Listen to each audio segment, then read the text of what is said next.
Assalamualaikum warahmatullahi wabarakatuh. Kembali lagi bersama saya Muhammad Ilham, mahasiswa Ilmu Politik kelas G angkatan 2020, Fakultas Ilmu Sosial dan Ilmu Politik, Universitas Muhammadiyah Jakarta. Pada tugas video kali ini saya akan membahas tentang kepemimpinan dalam partai politik. Kepemimpinan partai politik atau parpol masih belum keluar dari cengkraman politik aklamasi. Yang terbaru yaitu terpilihnya Airlangga Hartarto sebagai Ketua Umum Partai Golongan Karya atau Golkar dilakukan secara aklamasi setelah Bambang Susatyo memutuskan untuk mundur. Dan fenomena aklamasi ini bukannya pertama kali di Indonesia. Sebelumnya, Kongres Partai Demokrasi di Indonesia diperjuangkan oleh PDIP dan Partai Golongan Karya dan Partai Kebangkitan Bangsa atau PKB yang lebih dahulu melandaskan memilih ketua umum juga dengan aklamasi. Megawati Soekarnoputri kembali dipercaya sebagai ketua umum Partai PDI Perjuangan, sedangkan Partai Kebangkitan Bangsa kembali memilih Muhaimin Iskandar atau Cak Min.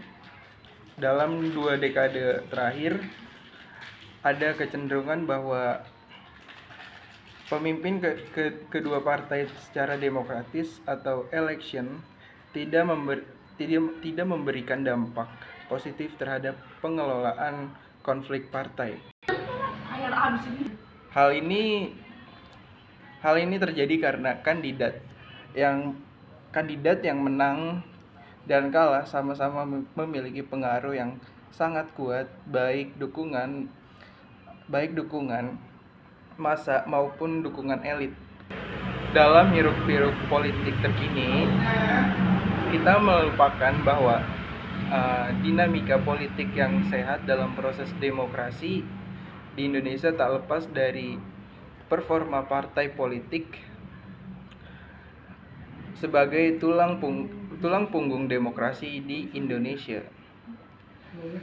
Apabila kita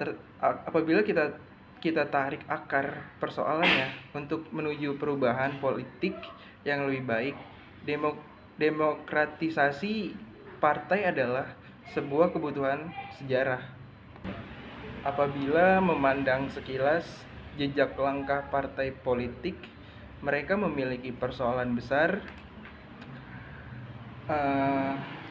terkait dengan problematika demokrasi partai, terutama sehubungan dengan problem rekrutmen, kepemimpinan dan keterlibatan kader dalam pengambilan kebijakan partai-partai papan atas.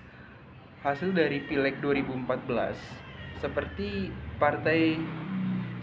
PDIP, Partai Golkar, Partai Gerindra, dan Partai Demokrat masih terjebak dalam problem stagnasi kepemimpinan ketika hasrat untuk memimpin partai dalam jangka waktu lama daripada pemimpin Para pemimpin puncak telah menghalangi terbentuknya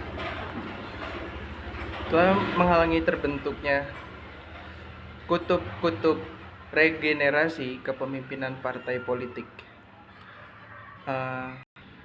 Problem kepemimpinan yang hierarkis, sentralis, salah satunya berakar pada tidak berjalannya proses regenerasi kepemimpinan di internal parpol. Sebaiknya kepemimpinan yang setara, partisipatorisnya kepemimpinan partai berjalan dengan baik dengan tradisi pergantian kepemimpinan yang damai dan terkelola. Hal ini mengingat bahwa partai yang responsif dan adaptif terhadap tantangan demokratis adalah partai yang berhasil melembagakan dinamika perubahan di internal partai tersebut. Terkait solusi praktis terhadap kebutuhan penyelenggaraan kepemimpinan partai politik di Indonesia, ada beberapa hal yang patut dipertimbangkan, yaitu yang pertama, salah satu peran dari partai politik adalah melakukan rekrutmen kepemimpinan. Partai memiliki peran menyiapkan kader-kader terbaiknya sebagai kandidat pemimpin dalam jabatan publik. Sehubungan dengan prinsip-prinsip partisipatoris atau gotong royong, sudah saatnya diperkenalkan dalam partai untuk memilih kandidat pemimpin. Dorongan demokratisasi partai semestinya juga terkait dengan hadirnya inovasi kelembagaan dari setiap partai politik untuk mengelola aspirasi dan kebutuhan konstituen maupun masyarakat sipil. Peran fundamental dari keberadaan partai politik adalah memberikan rujukan bagi sosial polisi dalam kehidupan bernegara. Problemnya tawaran-tawaran kebijakan publik yang diberikan kepada partai selama era reformasi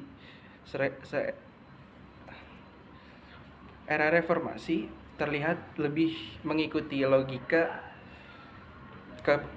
kepentingan oligarki politik daripada logika aspirasi warga negara dan konstituen.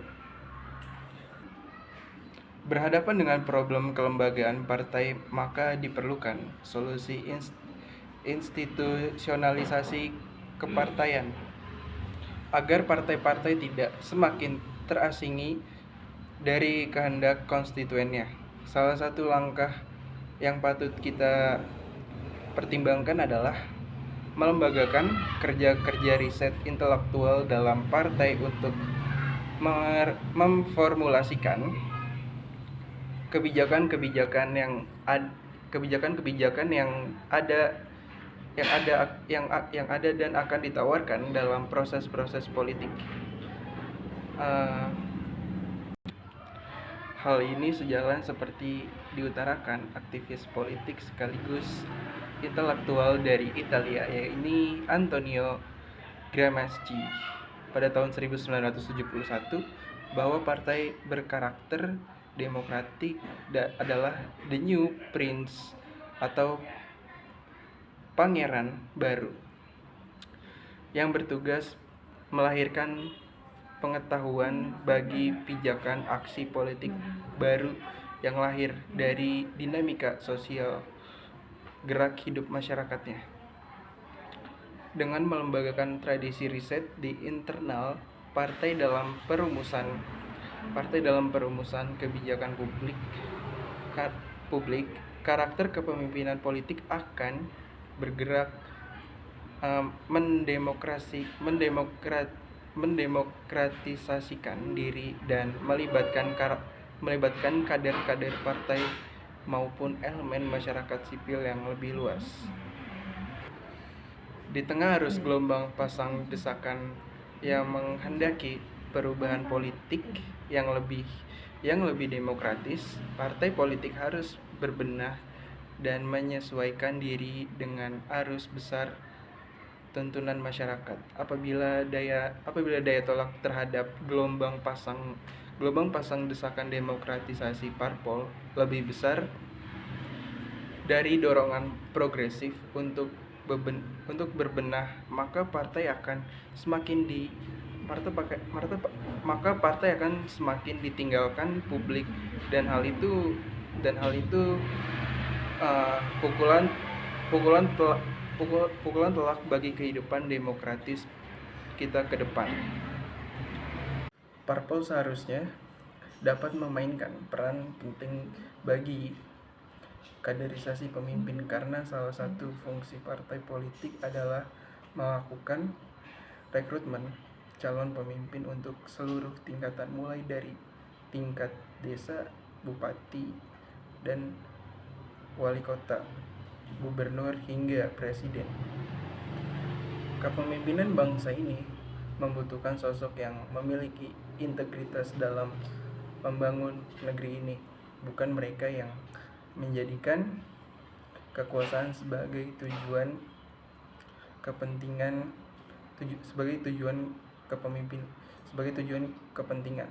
Pemimpin yang pada akhirnya akan menentukan apakah sebuah bangsa ini akan menjadi besar atau kerdil. Faktor pemimpin juga merupakan faktor penentu utama bagi kesejahteraan dan kemakmuran rakyat suatu negara. Kita tentu juga terteguh ketika di jalan menemukan truk atau pick up berlukiskan mantan Presiden Soeharto yang menuliskan "Piye isi kependak zamanku biento", yang berarti bagaimana masih enak di zamanku kan. Fenomena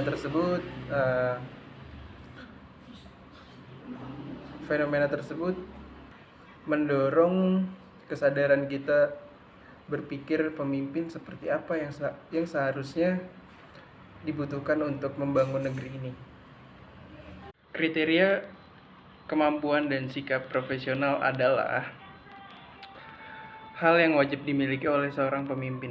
Namun juga yang lebih penting adalah bagaimana kepemimpinan dapat memberikan harapan perubahan yang ke arah lebih baik bagi masyarakatnya, serta kemajuan bagi negara dan bangsanya. Sebagai pengemban amanah, pemimpin juga harus bertanggung jawab terhadap tugas kepemimpinannya yang dilaksanakannya. Namun hubungan tersebut semakin melemah dari budaya perpolitikan kita yang semakin pragmatis, ditandai dengan meruyaknya budaya korupsi serta persoalan rapuhnya integritas kepemimpinan bangsa. Peran parpol dalam mengembangkan kepemimpinan transformatif ternyata belum menunjukkan hasil yang memuaskan. Hal tersebut juga ditandai dengan masih sering terjadinya konflik kepentingan pemimpin serta rekrutmen kepemimpinan yang lebih mengembangkan pada mengandalkan sumber daya alokatif daripada sumber daya otoritatif. Sebagai pilar demokrasi, parpol seharusnya berperan sebagai wadah seleksi kepemimpinan nasional dan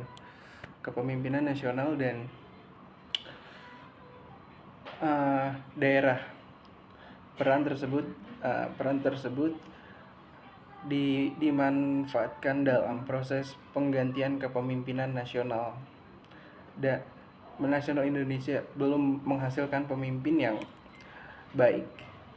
Untuk mengatasi berbagai permasalahan tersebut, kita juga melakukan revitalisasi peran dan fungsi partai politik dalam melahirkan kader-kader pemimpin yang transformatif, berpendidikan politik serta perbaikan dan sistem perbaikan. Terima kasih.